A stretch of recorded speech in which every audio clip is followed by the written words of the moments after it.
ఆపండ్రా, కట్లిప్పండి.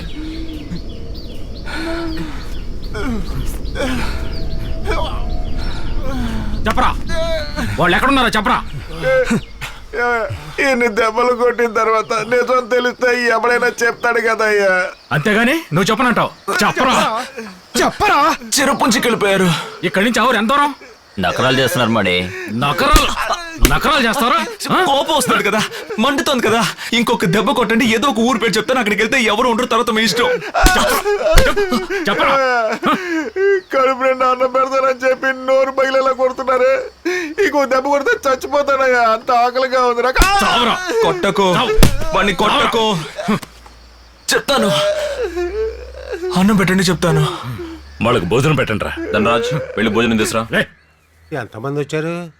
మొత్తం 39 మంది వచ్చారయ్యా. 11 మంది కావాలా? అవునయ్యా. మన పక్కింటి పంకజం పేరు రాసుకో. ఆయన చనిపోయి 2 ఏళ్ళు అయిందయ్యా. చచ్చిపోయిన వాళ్ళ పేర్లు రాస్తే ఊరంతా సంతోషిస్తారు. ఏంటి మావయ్య 3 రోజుల్లో పెళ్లి పెట్టుకుని ఇంకా శుభలేఖలు రాయిస్తున్నారు? పక్కూరు బంధువులు శుభలేఖలో వాళ్ళ పేర్లు రాయలేదని అలిగారమ్మా, అందుకే వాళ్ళ పేర్లు రాస్తున్నారు. సరే త్వరగా కానీ.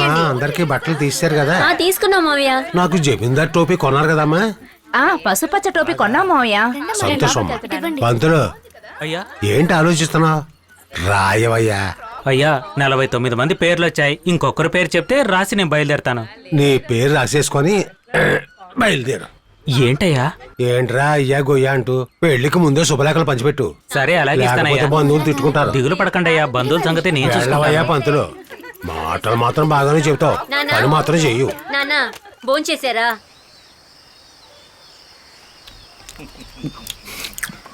తెలుసని చెప్పావేంటి? తెలియదని చెప్పి తన్నులు తినడం కంటే తెలుసని చెప్పి బాగా తినేద్దాం. తిని మళ్ళీ తన్నులు తిందాం. మరి నైట్కి సర్లే, దానికి కూడా ఏదో ఒక ఐడియా వేయి.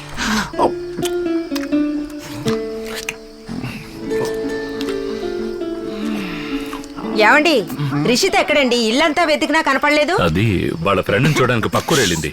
ఫ్రెండ్ని చూడడానికా? ఎందుకు? శుభలేఖలు ఇవ్వాలి కదా. ఏమండి 3 రోజుల్లో పెళ్లి పెట్టుకుని ఊరెందుకు పంపించారండి? చూడు, అది పెళ్లి అయ్యాక అల్లుడితో ఫ్రాన్స్ వెళ్ళిపోతే ఇక ఫ్రెండ్స్ ఎలా కలుస్తుంది? భోజనం టైంకి వచ్చేస్తుందిలే. బట్టలు అవి కొనేసారా? కొనేసామండి. అలాగా, సరే నువ్వు వెళ్ళు, నేను వస్తాను. అల్లుడు గారి డ్రెస్ బాగా కుదిరిందండి. సరేలే వెళ్ళు, నేను వచ్చి చూస్తాను. అలాగే. ఏమండి ఏంటి ఏంటి ఇక్కడ నుంచి మాట్లాడుకుంటున్నారు? లేదు వదినా, పెళ్లికి పిల్లలందరూ వచ్చి అక్కడ ఇక్కడ ఆడుకుంటూ ఉంటారు కదా, అందుకే ఇక్కడ బల్ల వేద్దామని ఆలోచిస్తున్నాం. నువ్వు వెళ్ళి పనులు చూడు. 6కి 2 అడుగుల వెడల్పుతో ఓ చెక్క, ఆ తర్వాత ఏమో ఈ పక్కనే. తొందరగా మెక్కండి. సుబ్రహ్మణ్య సార్, పెళ్లి కొడుక్కి స్పెషల్ గా డ్రెస్సులు తెచ్చారంట. అమ్మాయి ఎక్కడ?